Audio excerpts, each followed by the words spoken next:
Thank you very much, the Director General, Mark Donfried, for that very generous introduction.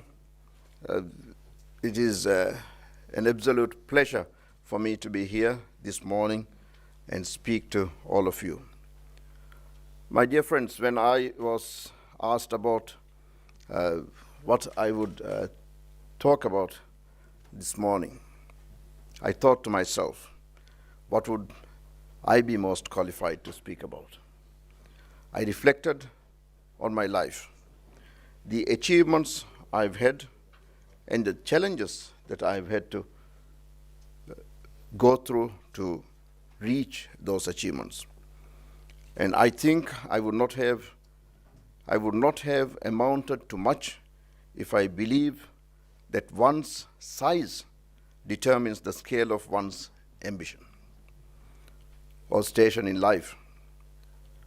I think that you can clearly see that I'm not the tallest person in this room. Instead, I've always believed in standing tall, and that is also metaphorically, in standing mighty, and that is why whenever I speak, I make sure that I stand on a moral platform. Coming from the Maldives, a small state, I'm used to this sentiment. Small states are extremely vulnerable. We are on the front lines, fighting in the trenches of many global crises, including climate change, environmental degradation, economic collapse, heavy debt burdens, and many, many others. Our vulnerabilities were even more apparent during the COVID-19 pandemic, rolling back years of developmental gains and adding on to pre-existing challenges. Despite our small size, we punch above our weight. When we speak on these issues, we have the moral high ground to say what we say. Our size does not deter us, nor does it drown out our voices. When the Maldives applied to become a member of the United Nations in 1965, just a few weeks after our independence, the bigger countries in the organization questioned our ability to serve. They questioned our capability to fulfill obligations of the United Nations Charter. They expressed doubts about our readiness to make independent decisions and make meaningful contributions to the international system. I can tell you with authority that we have proved our doubters wrong. The Maldives has certainly made its case for being a responsible, principled, capable member of the United Nations. In fact, the power of small states is seen across the multilateral system today.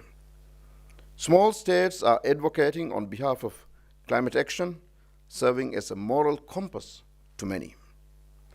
They are the loudest in calls for multilateral approaches to maintenance of peace and security. They were the strongest proponents of vaccine equity, for which many have had to wait. They have consistently advocated for a fairer and more just economic system, one that leaves no one behind. And they are leading the charge on issues of sustainable development and human rights. Just last year, I concluded my presidency of the 76th session of the United Nations General Assembly. Just the 6th president from a small island developing state. I carried with me not only the voices of the Maldivian people, but the voices of every citizen from a small state. Every person who has told that their country had no prospects due to its size, and every small state that works day and night to make a difference for the better. Ladies and gentlemen, despite our collective efforts to do better, our world is riddled with conflict between nations, and effects of which reverberates across the globe, conflicts against the elements, and conflict among ourselves. The climate crisis rages, commodity prices fluctuate, debt burdens grow, economic inequality deepens, food security worsens. We are in the midst of a global crisis of epic proportions. For 3 years, we have struggled to cope with the devastating effects and after effects of COVID-19, its health effects and its economic impacts. What was meant to be a decade of action, my dear friends, has turned into a decade of recovery. And small states continue to face the brunt of it. We are among the worst affected. We continue to crumble under the pressure. But we have the power to make transformative changes and turn things around. Allow me to make 3 recommendations. Firstly, we must do more to help smaller states by giving them special considerations and by providing targeted solutions to their specific challenges. I'm reminded here of a quote from former United Nations Secretary General Ban Ki-moon, who said, and I quote, "I see small island developing states as a magnifying glass. When we look through the SIDS lens, we see the vulnerabilities we all face." For small island developing states like the Maldives, our challenges are manifold. The increase in global temperatures is fatal for us. We are the lowest lying country. Maldives is the lowest lying country in the world, just 2.5 meters above sea level, just a little bit higher than my height. It could erase the whole of our country. For us, the difference between 1.5 degrees and 2 degrees, my friends, is death. It could erase the whole of our country and our own existence. And before the rising sea levels drown us, worsening storms, intensifying weather, and increasing warmer and acidic oceans will make living on our islands virtually impossible. And here I'm supposed to tell you, I'm attending the ITB, so come visit us before we are drowned. But my friends, we are the canary in the coal mine. The climate crisis will not only affect small island states. A rise in sea level will be devastating for many parts of Europe, North America, and Africa, and Asia. It affects us all. No one is going to be spared. I just came from Doha, where the 5th United Nations Conference on Least Developed Countries is taking place. Many small island states are still least developed countries. They continue to struggle, unable to mobilize resources to provide effectively for their people. We must make more resources available. We need to make the available resources more targeted, and this means catering to specific needs and challenges that every country faces, understanding the countries, understanding their people, and understanding their requirements. This brings me to my second recommendation, to become more innovative with alternative measures. For the Maldives, since the creation of our tourism industry half a century ago, it has grown to be the main contributor to our GDP, the lifeblood of our economy. Yet, external shocks continue to affect us.